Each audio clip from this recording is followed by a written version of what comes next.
has been kind of dead in the real estate world for a little while now, in no small part due to the extremely high interest rates. Now, I get that high is relative considering that we've had interest rates like this at this rate, decades ago, but it is different given that the housing market prices are so much higher than they've ever been before. So it's really, you can't really compare the two. But anyway, there has been a huge debate about 50-year mortgages.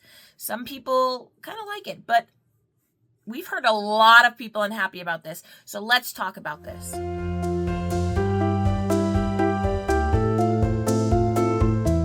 So Donald Trump recently posted on his social media network, Truth Social, that he would be trying to introduce a 50-year mortgage. This is something that's not been done in my lifetime. But he did decide that he was going to try to compare himself to FDR, who introduced the first 30-year mortgages through the FHA. Now, it's worth it to note that this whole thing wasn't exactly Trump's idea on his own. He often has a lot of staff members and advisors that kind of help him come to have these ideas.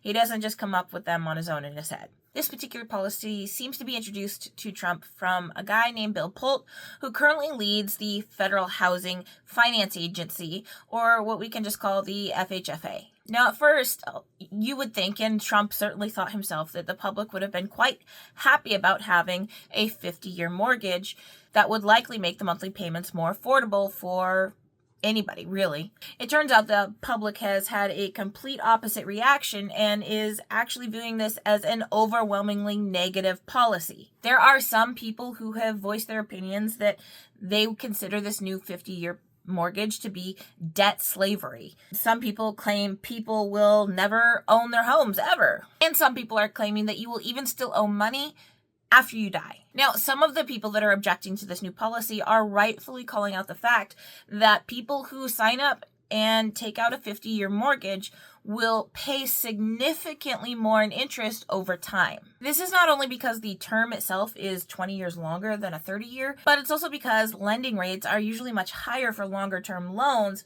because they are so much more risky. But so does any of this really matter in the grand scheme of things? Is any of this true? I know people have gotten worked up about it, but people tend to get worked about things that maybe aren't accurate. So the good news here is that I personally think that this is not really the case. We should not probably be slamming Trump as hard on this as we have been as a whole. And I will just say that after watching the public reaction, it has become abundantly clear to me that this nation is just completely uneducated on finances and real estate and lending and how it all works. I've even seen more upper class, well-to-do people who I would generally consider quite intellectual and smart show that they really don't understand how loans work and how the loan world works with real estate, how equity works. And it's really quite sad because this is something that I think that everybody in the nation, every single person needs to know at some point in their life. And unless you seek this information for yourself, or unless you're explicitly taught by someone who's familiar, you don't ever learn. So here's the thing. A 50-year mortgage has the potential to be an absolutely incredible tool if one knows how to use it properly. So let's go over some of these points here. I'm going to backtrack a little bit. Let's talk about some of these objections. Is it debt slavery? In my opinion, this term has been used hyperbolically to try and sway public opinion on this matter. And it's really kind of shameful to do that because no, quite obviously, this is not debt slavery. Not even close. We actually used to have that in America. We got rid of it a long time ago. So just be thankful about that. Mortgages are asset-backed debts. So what that means is that the value of the home will pay off your mortgage when you sell it. So you're not just forever tied to a debt. You're not a slave to the debt. That's not how it works. The loan doesn't follow you the way unsecured debt like credit cards does. And you have an easy exit out anytime you want because you can always sell your house. You can always refinance. Having this freedom to make these choices and these options, it's quite frankly the antithesis of slavery. I talk a lot about credit, but you should know that one of the best ways to get out of credit card debt is to track your interest rates and pay off your highest interest rate debt first. To make things a little easier for you, I created this handy interest rate tracker tool that can help you get the job done. To get your free interest rate tracker, you can either click the link below or go to ohheyitsray.com and search for interest rate tracker in the search bar. Okay, moving on. Is it true people will never own their homes? Again, no, this isn't true, because even though you're paying a debt on a loan, no, the bank doesn't own your house. You own your house. The bank owns the note on the loan that you've got from them. So you did agree to pay the principal back. If you stop making those payments, then yes, they're going to seek compensation to get their money back, and they might have to do that through their courts. Part of owning a home is you have your deed, your name is on the deed, you own the house, you can change the house any way you want, whenever you want, as long as it's within your local zoning laws. You gain the equity, not the bank. The bank doesn't gain the equity. You do. And these are all parts of owning your own asset, your own physical asset. Like I touched on before, obviously, if you don't fulfill your end of the deal, paying back the loan, then the bank is going to seek their money back. And in that event, this would happen whether you own a house or anything. Even if you had a loan from a bank somewhere else, they would try to take you to court and they would try and get the money back. And you would, in all likelihood, get a judgment that says, hey, you need to sell your stuff, pay the money. So it's very much the same thing that happens. However, you do agree specifically to sell your house if you can't make the payments. So that's just, you made the deal for the loan. Obviously, in this scenario, that if you don't make the payments back on the principal for the house that you got the loan for, then yeah, they're probably going to drag you to court. And the judge is going to say, hey, you need to sell this asset so that you can pay back the loan that you promised you would pay. We know this is how this works, but they wouldn't be able to do that if it didn't belong to you. So it is your asset. It is your house. It is your property, and you do own it. The next question is, will people still own money on their house even after they're dead? So this is something that people are really concerned about. And I would have to say yes and no, because yeah, you're dead, so you don't exist. And we recognize that, but you do have to settle the estate. And oftentimes settling your estate means you have to sell your house to pay off the loan. The bank needs their money back. So if you never fulfilled your obligation paying off the principal before you passed, then yeah, they're gonna want to push the sale of your house so that they can recover their funds. And in all honesty, that's kind of fair. There are some issues people bring up. Well, what about I wanted to leave it to my kids? Well, I'm not sure exactly how that works. Maybe your kids would have to refinance, take out their own loan in their own name to assume your house. You might be able to, if you have a bank that's willing to work with you, actually just assume the loan. But that's videos for another time. With that said, the vast majority of people don't even live in the same house for 10 years, let alone 50 years. So it's not like you just get a house and you live in the same house forever and you pay it off in 50 years, you're supposed to own it. Doesn't really work that way. In reality, the vast majority of people who own properties, they'll go and they'll get a 30-year mortgage because it's got a decent rate and the payments are affordable. But they will either refinance or move to a new house and buy a new house every 5 to 7 years. Can you believe that? Every 5 to 7 years. People really don't stay put for very long. And like I mentioned before, even if they don't sell, they can always refinance. Some people like to do this. They like to do something called a cash out refi.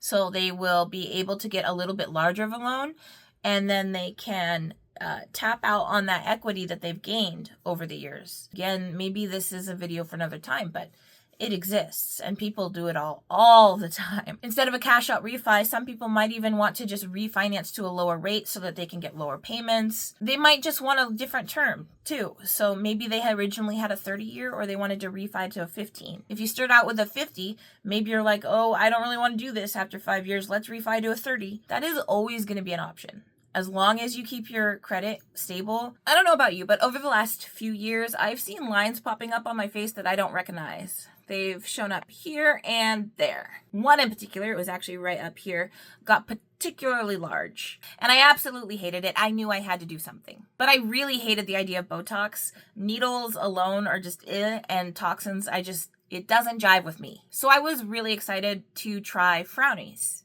Frownies are a non-invasive, all-natural solution to smoothing fine lines and wrinkles. They're little paper patches that stick to your skin to create a cast. This cast decreases muscle movement and prevents actions that would contribute to creasing over time. Over an extended amount of time, this allows your skin to actually begin to heal. I've actually been using Frownies for a little over 2 years now, and I'm very, very, very happy with my results. Both my forehead lines and the 11 lines, which are the vertical ones that, make you look like you're angry all the time, they're virtually non-existent these days. The key here to really get Frownies to work is actually consistency, time, and patience. So if you want to get started on smoothing those fine lines and wrinkles, then go ahead and click on the link in the description below or visit ohheyitsrae.com/frownies to get $10 off your first purchase of $50 or more. And we really need to talk about equity, because the most alarming thing that I've seen online, and it was over and over and over and over and over again, was people saying that in a 50-year mortgage, you will not gain any equity, so you won't have anything to show for it. And that was a blatant lie. It was a completely blatant lie. Of course you will gain equity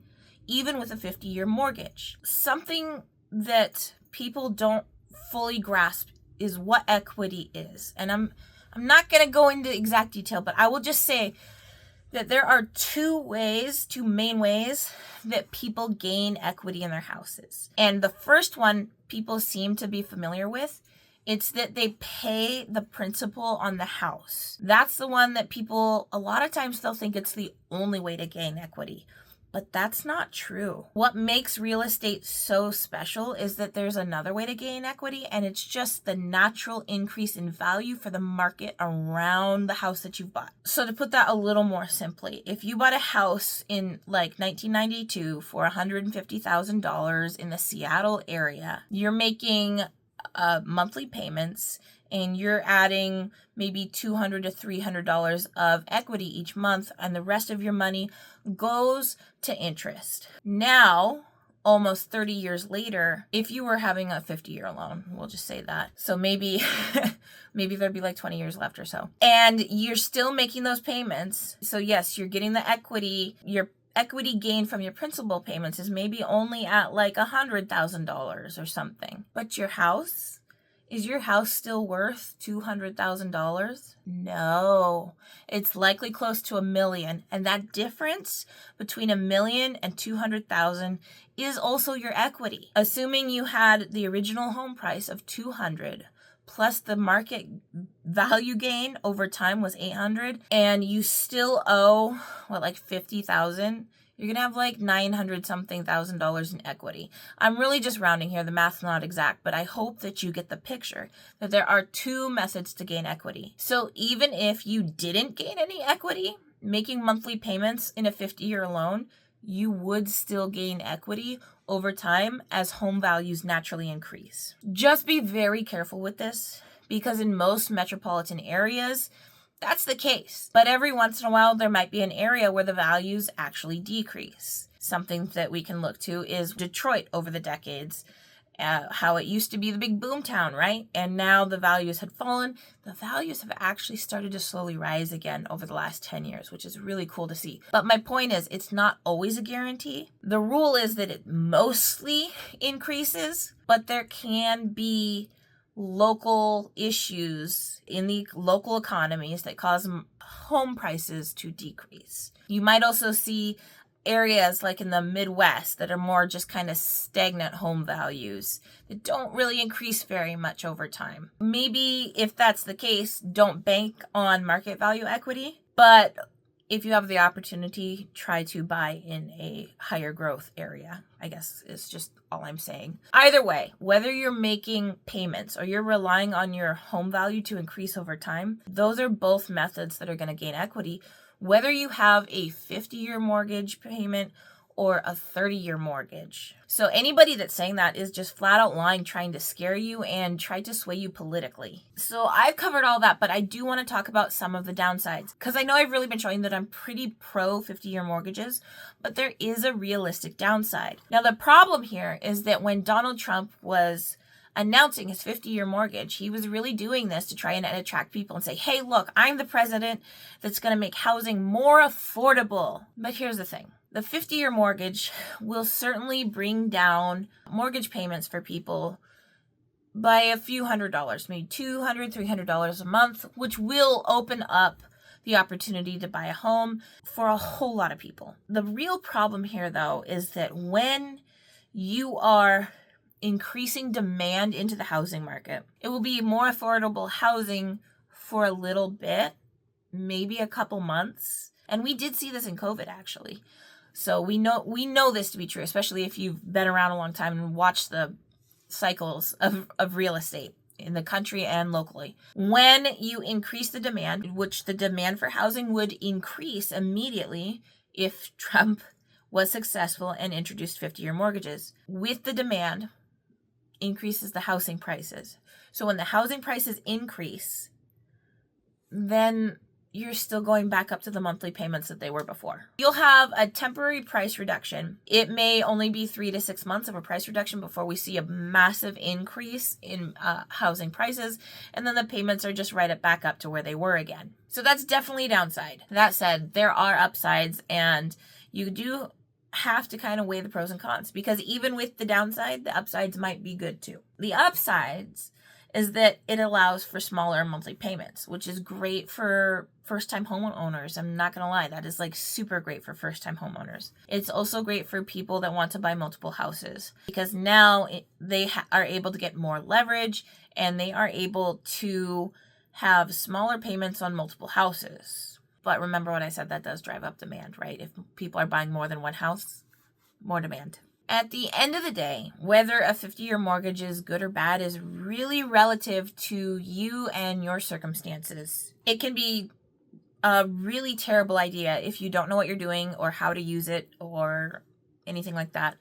Or it can be a really good opportunity to get your foot in the door into real estate for the first time, so that you can go on later and buy a bigger house and a slightly bigger mortgage payment, or who knows. And all in all, I just truly believe that in this world, I don't think it should be restricted, honestly. I do think that if banks want to offer a 50-year mortgage, then it should be available for them to do that. It should be a free market kind of situation. It should just be an option. Hopefully I've cleared up some of your questions about the whole 50-year mortgage kind of deal thing here. I know it can get really complex, but just know that so much of the outrage that I've seen is kind of all for naught. And I really hope that if you've gotten through this video, that you will continue to learn more about real estate, more about loans, more about credit, so that you can kind of really understand how this world operates, because it's very different than just your average base knowledge of finances.